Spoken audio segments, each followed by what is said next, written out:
Hello, welcome to September 21st, 2024. Well, maybe it's the 22nd. My name is Kurt, and this is my daily good life meditation. It's a beautiful morning or pre-morning, and I decided to go ahead and sit outside for this one. This video is an exercise that I do every day, a little bit after waking up, clearly, to remember my life objectives and principles, those which are outlined in my book, Going Alone. I also use the time to think about the last 24 hours and how I did with the challenges and the opportunities that I met. I plan for the day and I make sure that I'm ready to die, should today be the day. All right, first, last night and yesterday. Slept really good last night. That seems to be such a routine, I almost don't feel like I need to say it anymore. I think the reason that I dwell on it so much is that it's such a contrast to how poorly I was sleeping just a few years ago, in the midst of the hell that was my situation at work. Literally panic attacks in the middle of the night. So desperate. It's good that those years are gone. I was thinking this morning, or maybe it was last night. Well, I was thinking about my daughter because I'm going to talk to my daughter in about half an hour. She's going to call me up. She wants to talk about artificial intelligence. And she's doing well. Don't get me wrong. But she's living in Tokyo now. She's got a life of her own. She's finished with university. She moved back to Japan with my wife. Although my wife went down to Shizuoka, where she's building a home for the two of us. Emily moved to Tokyo and started her own life there. And she's doing well. Basically struck out on her own, doing all the stuff, set up all of her, utilities and accounts in her apartment, and, got herself a phone and just kick-started her life from scratch. Hold on, I think it's it. Anyway, we're going to talk this morning about artificial intelligence because she's interested in finding ways to use it in her line of work, which is public relations. But I was thinking, what if she wanted to talk about the hard parts of, life and particularly career? And I was thinking, what would I say? Well, I have anecdotes. I have my own history and my own life lived. The things that I tried, the many little businesses that I tried that all failed. My dedication at work, which led to sleepless nights and panic attacks. Excuse me, sorry, sorry. So basically, I don't have a lot that I can offer her in terms of answers, because I never discovered any answers. The only thing I did was I suffered through the whole thing, the whole 40-year sentence from age 20 to 60. 40-year sentence, like a judge hammering down at the end of university. Bam, bam. I sentence you to 40 years of labor at the machine. All I knew how to do was to get through, just to do my sentence. Now, like I said, Emily's not calling me for advice about any of that. She wants to talk about artificial intelligence. Yet, I was wondering what I would say if she did ask about that.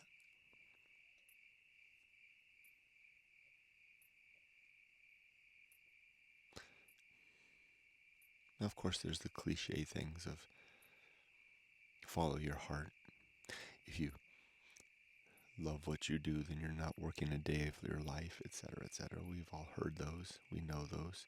Much easier to say than to put into practice. Some seem to be lucky enough to do it, but for me, the few times, and it's only a few times, that I was able to take something I love and make it into something that I made a business out of, whether that business succeeded or failed, I do recall that within pretty short order, I didn't love that thing anymore. Somehow making it into a necessity robbed it of its vitality as something that I loved. So I don't know what to say. I guess I need more thinking. Well, fortunately, that's not what I think she's calling to talk about. So we'll talk about artificial intelligence instead. Something that I know something about, but not a lot either. Okay, so that's all about my sleep, huh?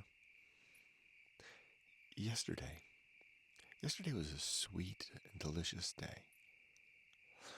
Yeah, I know, Kurt. You go on and on about all these good days, day after day after day. I know, it doesn't sound fair, does it? Someone actually wrote a comment, because I call these videos The Good Life. And they said, what about the bad life? Two things on that count. One, I call it The Good Life, not because it's the focus of the video, but it's the focus of my life. The Good Life is the name of the creed that I developed, that is codified and enumerated, literally 1, 2, 3, 4, 5s, in my book, Going Alone. There's a section, a chapter, called The Good Life that has the 8 objectives and 35 principles laid out. So the good life is not a wholesale representation of what a great day it was, but is my effort at living well. That's what that means. And as for the bad life, I think that if someone listens carefully to these videos, you'll find that I give as much attention to the challenges as the good stuff. Listen to the aforementioned 5 minutes of this first 5 minutes of this video. But yesterday, and pretty much most of the days these days, are pretty darn good. And why is that, Kurt, you may ask? Well, it's because I'm that 40-year prisoner of a machine who's at the end of his sentence with, 52 work days left. So yeah, no wonder my days are better than they have been before when I was amidst the sentence. They just are. Hold on, let me check something. I know I was down to like the last 10% of the video. That's still doing okay. So, I didn't, my shopping was done. My tiny house here was clean in the morning when I woke up. I went about my business, did all my things that I usually do, and then I took the dogs on a beautiful drive to Idlewild, which is about an hour away, to the northeast. We had this most lovely drive. Had the windows rolled down in this beautiful autumn air. The dog, Rudy, Ollie was on my shoulder with his head and with his nose poked out the window safely. Rudy asleep by my side. We had the nicest time in Idlewild, walking the familiar streets, just enjoying ourselves. Really not even thinking about the energy of being somewhere else, because it seems like there's so much habit and routine of being somewhere else, of getting through the thing to the next thing. So much habit and all the necessity of life, which is largely past. Now I just enjoy the being. And then we have the loveliest drive back through that same autumn air. Then we had a wonderful evening here, walking laps nearly naked, carrying Rudy through a few laps, a nice dinner, and then an early bedtime. It was a good day. Nothing really challenged me yesterday. Oh, I feel the breeze right now, this morning desert breeze. I have a fire pit right here. See this? Soon I'll light it and start using it. Maybe even tonight or tomorrow night. So that was last night and yesterday. As for the creed, the 8 objectives are as follows. 1. To be always ready to die. To have my affairs in order, my relationship sound, and my life's work complete. 2. to make good and effective use of my time, to not let my days flitter away. Yesterday was a good use of time. 3, to develop and maintain good and sound life principles. These 8 and 35. 4, to cultivate good emotional reactions so that I react well to both the opportunity and the circumstance of challenge. 5, to perform good actions, to just... Can you hear that creaking? There's a barn on the next property, far away, but the creaking somehow carries. As I was saying, 5, to perform good actions, just to do good things throughout the day. What are good things, you ask? Good things are things, actions and decisions and motivations that are in accordance with virtue. What is virtue, you say? Virtue is whatever it is that contributes to the improvement of the well-being of thinking creatures, with the reducing basically the suffering of those that can know their suffering. 6, to recognize my true limits and my true opportunities so I can live within my means, so to speak. And 7, to do just one thing at a time and do that thing slowly and deliberately and carefully. And then 8, to keep my balance. A very important principle, a good objective, and good summing up objective for all of this, to be both balanced in mind and body at all times, or as much as possible. Boy, walking 500 miles through this desert in the last 3 months has contributed to a lot of that. Oh, I forgot to add something about yesterday. Let me check the camera. There we're good. I had the most delicious talk with my wife. She called, well, I called her actually. We called one another. We were last night, and it was her morning. She was getting up, and she showed me around the apartment, telling me her dreams and how she was going to do things, and the furniture she'd ordered, etc. And I realized that something had changed in our relationship. I've mentioned before that our relationship has become more like what it was before we were even married, before we had a daughter, before we became parents and took on all the responsibilities that are therein. And I realized now what it was.